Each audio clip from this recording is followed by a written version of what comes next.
Hey, hello to all my beautiful learners out there. Friends, welcome to Hello शिक्षा। आज की इस video में हम सीटेट जुलाई 2023 के लिए पेपर 2 का डिटेल्ड सिलेबस डिस्कशन करेंगे। फ्रेंड्स, वीडियो में आगे बढ़ने से पहले अगर आपने अभी तक चैनल को सब्सक्राइब नहीं किया तो सब्सक्राइब कर लीजिए और बेल आइकन को ज़रूर हिट कर दीजिएगा, जिससे हमारे आने वाले वीडियोस की नोटिफिकेशन आपको मिलती रहे। फ्रेंड्स, इस चैनल पर सीटेट की संपूर्ण तैयारी कराई जाती है, तो चैनल को ज़रूर से सब्सक्राइब कर लीजिए, जिससे आपको सभी वीडियोज़ की नोटिफिकेशन मिले। चलिए अब वीडियो में हम आगे बढ़ते हैं। तो सीटेट पेपर 2 में 5 सब्जेक्ट्स होते हैं। एक होता है सीडीपी, ये कंपल्सरी है, child development and pedagogy.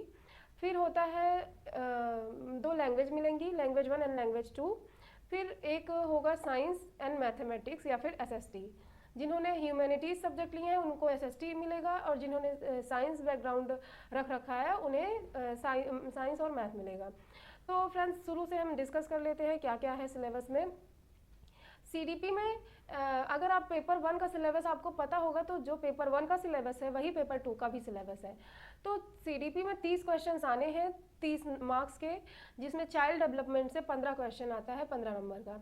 Child development में कॉन्सेप्ट ऑफ डेवलपमेंट आता है, डेवलपमेंट का कॉन्सेप्ट क्या है, इसकी रिलेशनशिप क्या है लर्निंग से, डेवलपमेंट कैसे करा रहे हैं, लर्निंग उसमें डेवलपमेंट में इंक्लूड हो रही है या नहीं, लर्निंग जो कि एक इम्पॉर्टेंट फैक्टर है डेवलपमेंट का।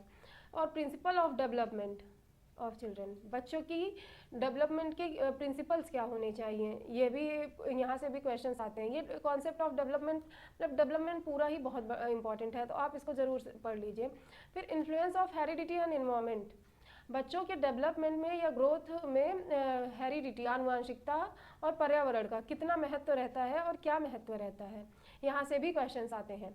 और सोशलाइजेशन प्रोसेस, समाजीकरण, बच्चों का समाजीकरण किस प्रकार होता है, वह सामाजिक दुनिया से किस प्रकार से जुड़ते हैं, समाज में ही हमारे अध्यापक आते हैं, पेरेंट्स आते हैं, पीयर्स सहपाठी आते हैं, तो उनसे बच्चे किस तरह से सोशल वर्ल्ड से कनेक्ट करते हैं, किस प्रकार से जुड़ते हैं और क्या कठिनाइयाँ आती हैं सोशलाइजेशन में, यहाँ सबसे भी क्वेश्चंस आते हैं। फ्रेंड्स, नेक्स्ट टॉपिक है पियाजे, Vygotsky and Kohlberg. Again it is very very important topic.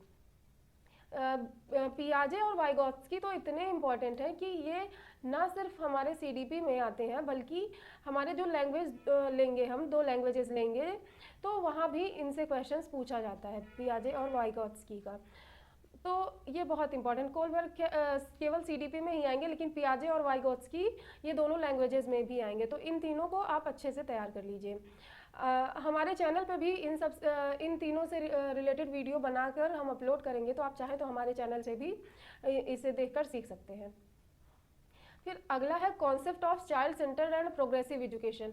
यह भी बहुत इंपॉर्टेंट है और सिर्फ एक सब्जेक्ट के लिए नहीं, हमारे 5 सब्जेक्ट के लिए इंपॉर्टेंट है, क्योंकि किसी भी विषय को पढ़ाते वक्त हम बच्चे को सेंटर में रखकर उस विषय को पढ़ाते हैं कि यह अगर यह बच्चा है तो इस बच्चे को क्या क्या कठिनाइयाँ आ सकती हैं यह सब्जेक्ट समझने में और पढ़ने में। तो उस हिसाब से बच्चे के लिहाज से हमें सोचकर उन्हें समस्याओं का समाधान देना होता है। तो इसलिए यह भी सभी विषयों के लिए, सभी 5 विषयों के लिए बहुत इंपॉर्टेंट है, और हम अपने वीडियोस में इसे कवर कराएंगे। आप प्लेलिस्ट चेक कर लीजिएगा तो वहाँ आपको इनके वीडियोस मिल जाएंगे। फिर critical perspective of construct of intelligence, intelligence, बच्चों में इंटेलिजेंस डेवलप करने के लिए क्रिटिकल पर्सपेक्टिव क्या है, उससे भी क्वेश्चंस पूछे जाते हैं। फिर यहाँ है मल्टी डायमेंशनल इंटेलिजेंस, बहुबुद्धि सिद्धांत। ये बहुबुद्धि सिद्धांत हार्वर्ड गार्डनर ने दिया था, और ये भी बहुत इंपॉर्टेंट है। सीटेट में यहाँ से 1 से 2 क्वेश्चंस तो आते ही हैं हर साल। और लैंग्वेज एंड थॉट, ये ऐसा टॉपिक है, इतना इंपॉर्टेंट टॉपिक है कि ये यहाँ तो आएगा ही, लैंग्वेज एंड थॉट, और जो लैंग्वेज 2 आप सिलेक्ट करेंगे, लैंग्वेज 1 लैंग्वेज 2, वहाँ भी इससे रिलेटेड क्वेश्चंस आते हैं। तो ये भी टॉपिक स्टार मार्क कर लीजिए, यहाँ को इसको भी बहुत अच्छे से तैयार कर लीजिए। फिर क्या है gender as a social construct, gender समाज में किस तरह से देखा जाता है, फिर जेंडर रोल क्या है, फिर जेंडर बायसनेस क्या है, इन सब से जेंडर बहुत इंपॉर्टेंट है, यहाँ से ज़रूर 1 से 2 क्वेश्चन आता है। तो ये भी हम अपने चैनल पे हमने एक लिस्ट बना रखी है इसकी CDP की एंड सभी सब्जेक्ट की कि इंपॉर्टेंट टॉपिक्स क्या हैं। तो हम सबसे पहले वही इंपॉर्टेंट टॉपिक उठाएंगे और एक एक टॉपिक लेके उन पर वीडियो बनाएंगे और चैनल पे वो अपलोड होंगी ही। तो अगर आप चाहें तो आकर उन वीडियोस से टॉपिक को अच्छे से समझ अपनी विकसित कर सकते हैं। तो आप प्लेलिस्ट चेक कर सकते हैं, अपलोड हुआ होगा वीडियो। फिर यहाँ एक टॉपिक है इंडिविजुअल डिफरेंसेस एमंग लर्नर्स। सभी बच्चे समान तो होते नहीं, सभी में कुछ ना कुछ डिफरेंस है, डिफरेंस के साथ सभी पैदा होते हैं। तो उनमें क्या डिफरेंस है उनको अंडरस्टैंड करना, उनकी understanding differences based on diversity of language. बच्चों की जितने क्लास में बच्चे बैठे सबकी भाषा एक नहीं हो सकती, सबकी मदर टंग एक नहीं हो सकती। कोई हिंदी भाषी होगा, कोई इंग्लिश बोलता होगा, कोई उर्दू बोलता होगा, कोई मराठी बोलता होगा। तो इस वजह से बच्चों को लर्नर्स को अंडरस्टैंड करना उनकी किसके बेसिस पे, लैंग्वेज के बेसिस पे, फिर कास्ट के बेसिस पे। सभी एक ही कास्ट के नहीं होंगे, सभी का जेंडर अलग अलग होगा, कम्युनिटी अलग अलग होगी और धर्म भी अलग होगा। तो उनके इन सभी क्राइटेरिया के बेसिस पे बच्चों को अंडरस्टैंड करना, उनको समझना और उनकी समस्याओं को हल करना। तो इस तरह के भी क्वेश्चंस ये तो पूछते हैं सीटेट वाले, लगभग CDP में ज़्यादा आते हैं। फिर distinction between assessment for learning and assessment of learning, ये बहुत आसान है और यहाँ से भी क्वेश्चन आता है। एक वीडियो बनाएंगे 10-15 मिनट का, उसी में कवर हो जाएगा और एक टॉपिक आपका तैयार हो जाएगा। तो प्लेलिस्ट जरूर से चेक कर लीजिएगा। School based assessments, continuous comprehension, evaluation, perspective and practice, तो यहाँ से भी क्वेश्चन बनते हैं लेकिन उतना इंपॉर्टेंट नहीं जितना मैंने पीछे स्टार मार्क बताया उतना है। फिर formulating appropriate questions for assessing readiness levels of learners, for enhancing learning and critical thinking in the classroom and for assessing learners achievement. तो बच्चों की क्रिटिकल थिंकिंग को इन्हेंस करना बोल रहा है कि उनको लर्नर्स की, बच्चों की क्रिटिकल थिंकिंग को बढ़ाइए जिससे वो अच्छी पोजीशंस अचीव कर सके, सक्सेस हो सके, अपनी अलग समझ विकसित कर सके। तो ये क्रिटिकल थिंकिंग से भी हो गया, क्वेश्चन आता है। और ये यहाँ देखिए कॉन्सेप्ट ऑफ इंक्लूसिव एजुकेशन, समावेशी शिक्षा। अब कोई बच्चा है जिसकी आंखें नहीं हैं या जो कानों से अच्छे से सुन नहीं सकता, जिनके पैर सही नहीं है और नॉर्मल बच्चे भी क्लास में है, तो सभी को साथ में लेकर कैसे पढ़ाया जाए कि सभी को समझ में आए, सब लोग सीखें, तो वही है इंक्लूसिव एजुकेशन। और यहाँ से अकेले 5 क्वेश्चन आते हैं, तो ये बहुत ही इंपॉर्टेंट है और बस इतना ही है कि सबको साथ में लेकर पढ़ाना है। तो ये भी इंक्लूसिव एजुकेशन पे तो हम लोग ज़रूर से वीडियो बनाएंगे, तो आप लोग देख सकते हैं चैनल पे आके। फिर addressing learners from diverse background including disadvantage and deprived, तो लर्नर्स को एड्रेस करना जो डाइवर्स बैकग्राउंड से आते हैं। फिर addressing the needs of children with learning difficulties, बच्चों की नीड्स को एड्रेस करना, मतलब फाइंड करना कि क्या उनकी नीड्स है, क्या उनको सीखने में कठिनाइयाँ आ रही हैं, उन सब चीज़ों का खुद से पता लगाना। बच्चे इतने एबल नहीं होते कि वो आपसे कह पाएंगे कि ये समस्या है, तो उनकी कठिनाइयों को खुद से पता लगाना और उनका समाधान करना, ये क्वेश्चंस यहाँ से बनते हैं। फिर addressing the talent creative specially abled learners, talented creative specially abled learners, तो वे लर्नर्स जो बहुत ज़्यादा टैलेंटेड हैं, जिनका IQ काफ़ी अच्छा है, जो स्पेशली एबल हैं, तो उनको भी एड्रेस कर पाना और उनको भी फाइंड करना कि ये स्पेशली एबल हैं और उनके लिए उनके हिसाब से चीज़ें प्रोवाइड कर पाना ताकि उनकी स्किल्स और बेहतर हो सके। तो यहाँ से भी ये चीज़ें आप कैसे करेंगे, कैसे उनको और बेहतर बनाएंगे, तो यहाँ से भी क्वेश्चंस आते हैं। फिर अब आ गया लर्निंग एंड पेडागोजी, तो पेडागोजी से 10 क्वेश्चंस आते हैं और 10 क्वेश्चंस में how children think and learn, बच्चे कैसे सोचते हैं और कैसे सीखते हैं। How and why children fail to the achieve success in school performance, बच्चे क्यों और कैसे फेल होते हैं स्कूल परफॉर्मेंस में, सक्सेस नहीं हो पाते, फेल कैसे हो जाते हैं। तो इसमें बच्चे की कभी कोई गलती होती नहीं है, बच्चा परमात्मा है, उससे कभी कोई गलती नहीं हो सकती। गलती यहाँ पे टीचर्स की रहती है कि टीचर्स को अपनी ही गलती माननी है कि हम बच्चे को अच्छे से नहीं सिखा सके, तो यहाँ बच्चे की कोई गलती नहीं, तो यहाँ टीचर का फेलियरनेस दिखता है, बच्चे का नहीं। Basic process of teaching and learning, children's strategies of learning, learning as a social activity, social context of learning, तो यहाँ सामाजिकरण की बात हो रही है कि बच्चों को सामाजिक चीज़ों से कैसे जोड़ा जाए, बच्चों का सामाजिकरण कैसे किया जाए, एक्टिविटी के थ्रू कैसे किया जा सकता है, सोशल कॉन्टेक्स्ट में लर्निंग कैसे कराई जा सकती है। फिर child as a problem solver and a scientific investigator, बच्चे को हमेशा एक प्रॉब्लम सॉल्वर की तरह दिखाना चाहिए कि तुम सब कुछ कर सकते हो, तुम्हारा ये है, तुम साइंटिफिक इन्वेस्टिगेटर हो, इस तरह का। फिर यहाँ से भी क्वेश्चन बनते हैं। तो alternative conception of learning in children, understanding children's error as significant step in the learning process. यहाँ बच्चों की गलतियों को हम गलती कभी आइडेंटिफाई करेंगे ही नहीं। बच्चों की गलतियाँ एक सिग्निफिकेंट स्टेप होती हैं, मतलब ये एक पहचान है। अगर बच्चा गलती कर रहा है तो ये एक पहचान है कि वो सीखने की प्रक्रिया में आगे बढ़ रहा है। तो गलती को हम गलती नहीं कहेंगे, कहेंगे बच्चा सीख रहा है। तो यहाँ से भी क्वेश्चन आते हैं, पूछते हैं टीचर्स की errors are what errors are called, या कुछ ऐसे अपने हिसाब से घुमा फिरा के क्वेश्चंस बनाते हैं। कॉग्निशन एंड इमोशन, यहाँ से भी क्वेश्चन आते हैं। मोटिवेशन एंड लर्निंग, यहाँ से भी क्वेश्चन आते हैं। Factors contributing to learning, personal and environmental, वो फैक्टर्स जो लर्निंग में अपना योगदान देते हैं, चाहे वो पर्सनल हो चाहे वो पर्यावरण में हो, तो वो चीज़ें वहाँ से भी क्वेश्चन पूछते हैं। अब ये CDP का हो गया, CDP का सिलेबस खत्म। अब यहाँ लैंग्वेज आ गया, लैंग्वेज वन से 30 क्वेश्चन आते हैं। फिर लैंग्वेज कॉम्प्रीहेंशन से 15 क्वेश्चन, 30 में से 15 क्वेश्चन लैंग्वेज कॉम्प्रीहेंशन से आ जाते हैं। और reading unseen passage, 2 passages, 1 prose और drama and 1 poem with question on comprehension. तो कॉम्प्रीहेंशन में क्या होता है, एक प्रोज दिया रहता है, एक पोएट्री दी रहती है, मतलब एक पद्यांश दिया रहेगा, एक गद्यांश दिया रहेगा। उसमें से कुछ 7-8 क्वेश्चंस लिखे रहेंगे, उसमें से आपको आंसर फाइंड करके ऑप्शंस में टिक करना रहेगा, बस इतना सा करना रहता है। तो यहाँ से ये सॉल्व हो जाएगा। फिर pedagogy of language development, language के भाषा के विकास के लिए क्या क्या पेडागॉजी होनी चाहिए, ये 15 क्वेश्चन आते हैं 15 नंबर के।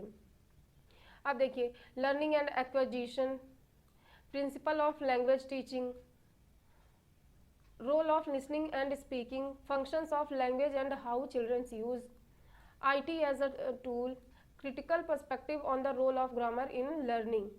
तो कोई लैंग्वेज है तो उसका ग्रामर तो होगा ही, तो ग्रामर को कैसे बच्चों को सिखा सकते हैं, कैसे वर्बली, रिटन और हर फॉर्म को बच्चों को सिखा सकते हैं, कम्युनिकेशन कैसे बेटर कर सकते हैं,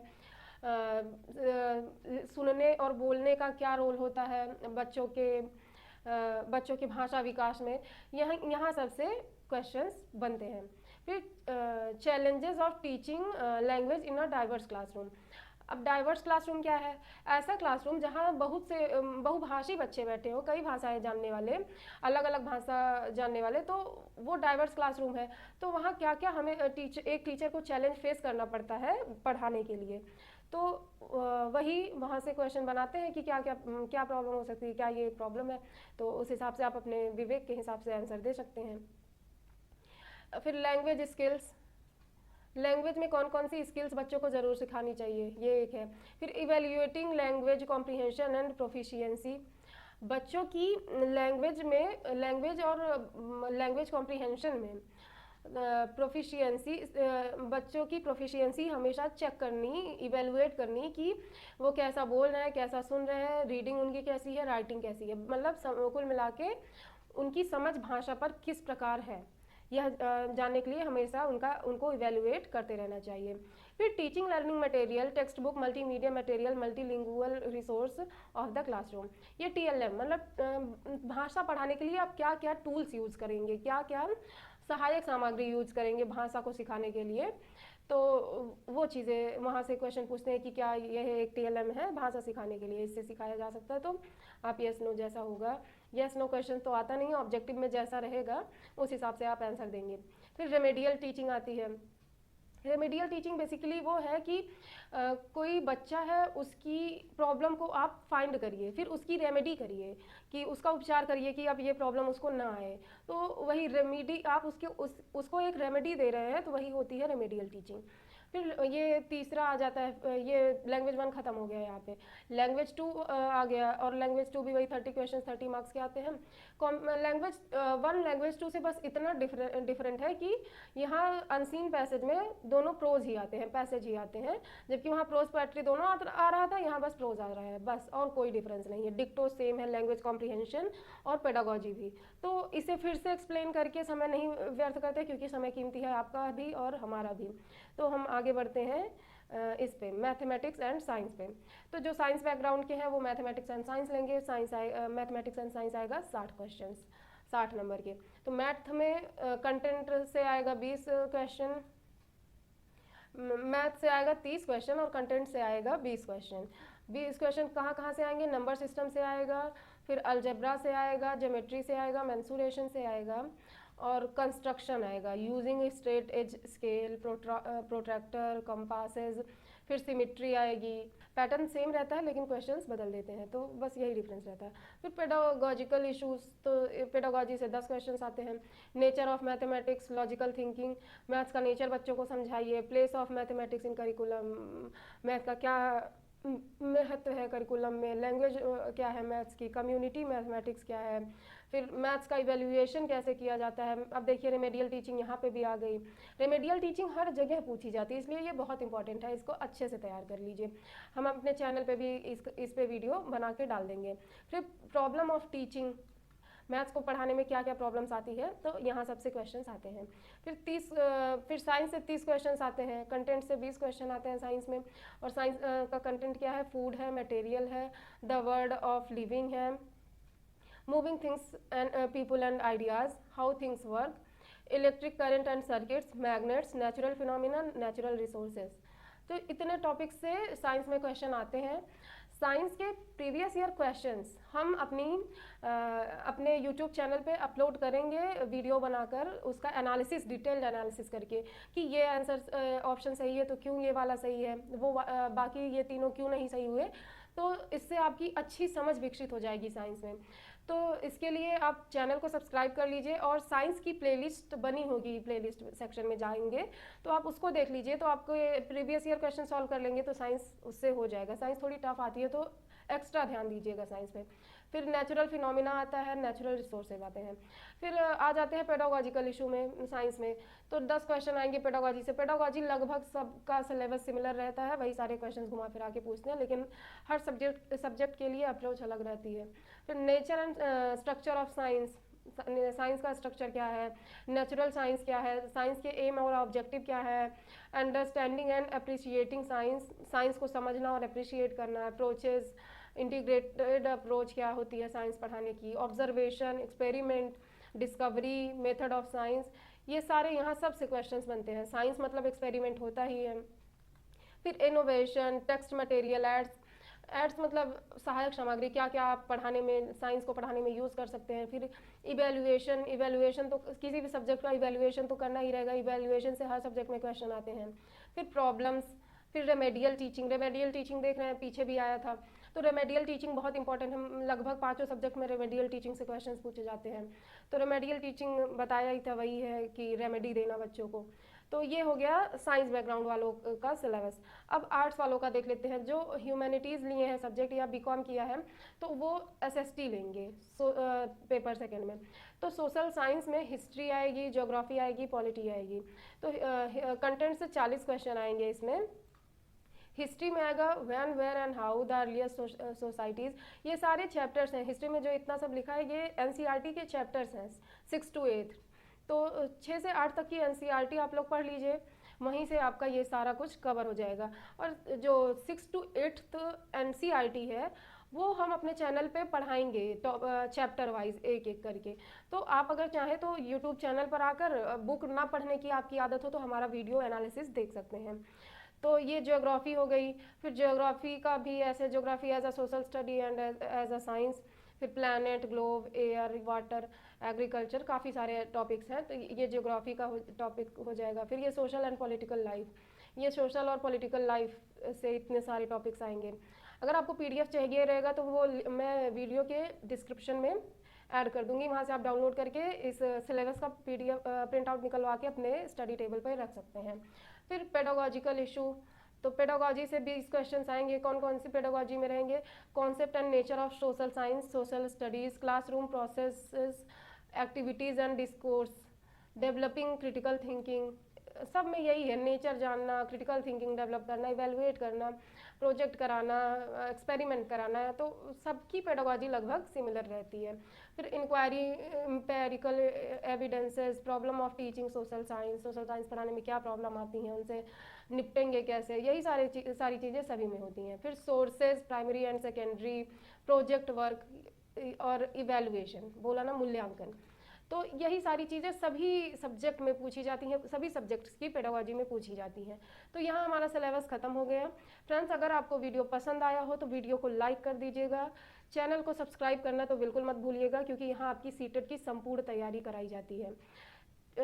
अगर वीडियो पसंद आया, लाइक करिए, शेयर करिए, सब्सक्राइब करिए। तब तक के लिए धन्यवाद, मिलते हैं अगली वीडियो में।